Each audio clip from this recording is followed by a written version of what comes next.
Emergencies can happen when you least expect it. Are you going to be ready for December 21st, 2012? Getting prepared for December 21st, 2012 can really be mind-boggling because anything can happen on that day. So you really need to be prepared for a number of things to happen. One of the things that can happen this December is a natural disaster. Alright, with me being an expert on the 2012 apocalypse that is among us, we will talk to you about a few ways you can deal with natural disasters when they do strike. When disaster strikes, it is important to have a safe haven for your family and friends. This is a typical emergency bunker. It is equipped with safety features such as bulletproof glass windows and tsunami repellent roofing. As we enter our bunker, you can see that we have an enormous amount of supplies, enough to last us weeks, months, or even decades. Times during a natural disaster are going to get tough. There's a few things you can put in your safety kit. Plates, forks, food,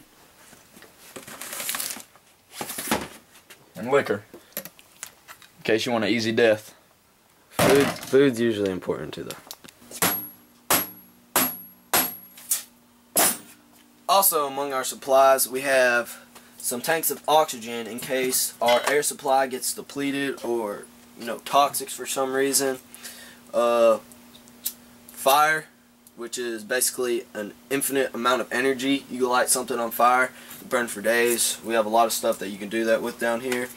A little necessity that actually can be very, very important. One of the most important things to have is a clean water supply. We have a 32 pack right here, usually good for a couple days. After spending months in the bunker, one might grow bored of just doing nothing. So in our bunker, we've decided to include some classic household entertainment. We have Super Simon, which is always a good hit with the kids, and Jumanji, which everyone seems to love. After the December 21st disaster, you're going to need to protect yourself. There's no telling what's going to come your way. You need some weapons. A nice baseball bat will do you some good. Another very important weapon to have with you when disaster strikes is a simple old knife. Now this isn't just any old knife. This is a multiple attack angle knife that you can do many different things with. As you can see, we have some prey right here, and I'm going to show y'all a little demonstration of how you might come across getting you some food when supplies run low, alright? So you're going to want to stay low and agile when you're attacking the prey, and just like that, we eating good tonight. Small things that could go a long way in keeping you safe. First aid. Make sure you include gummy vitamins. Noisemaker. Distress signal. The good old word of the Lord. I'm reading Zechariah. Photo ID in case someone finds you. 10-1, baby. A fishing pole. A protective safe for your belongings. It's a good place to keep your important documents. A grade A pair of hiking boots. Now that we've taken you through what you need to include inside, let's head outside.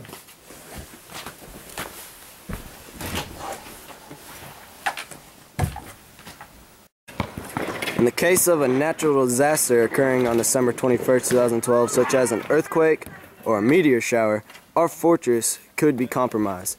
To overcome this setback, it is necessary that you have an array of vehicles to choose from when you're required to evacuate. That's enough of that. These are some of the most deluxe all-terrain vehicles made today. Although they are amazing, they can be very dangerous and not reach the speeds necessary to evacuate the premises.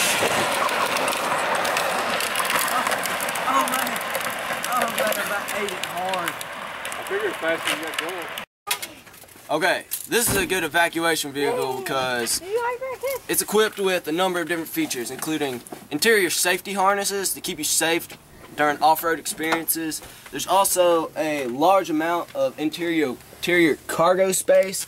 As you can also see, there is a roll bar in case we are flipped over for some reason.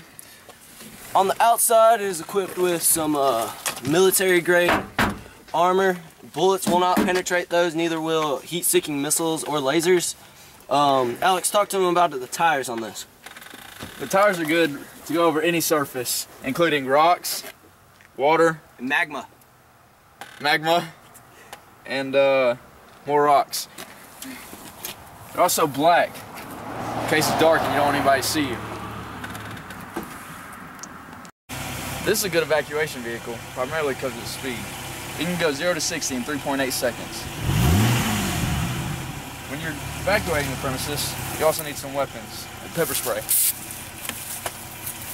and the AK-47.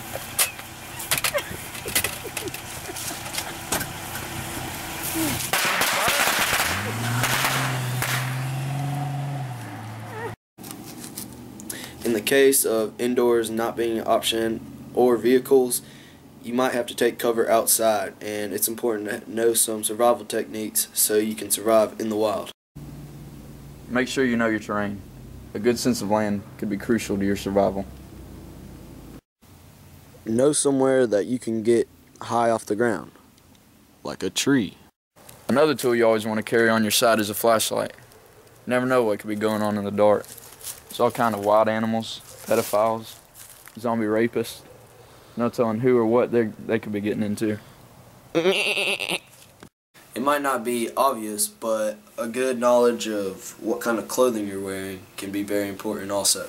See, I'm wearing these camouflage shorts. During the night, they're not very helpful, but during the day, if you know, a patrol comes by and I need to be out of sight, out of mind, camo clothing is the way to go. Also, with the winter months among us, a nice warm hoodie can also be very helpful. Waterproof clothing is a must.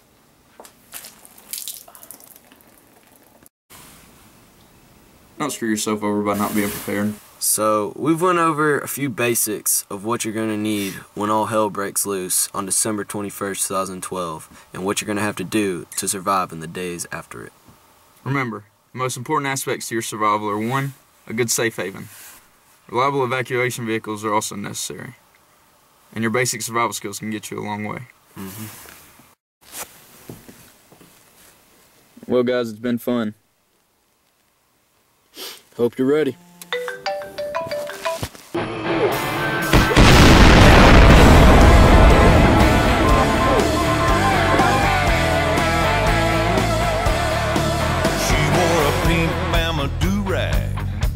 Smacking on juicy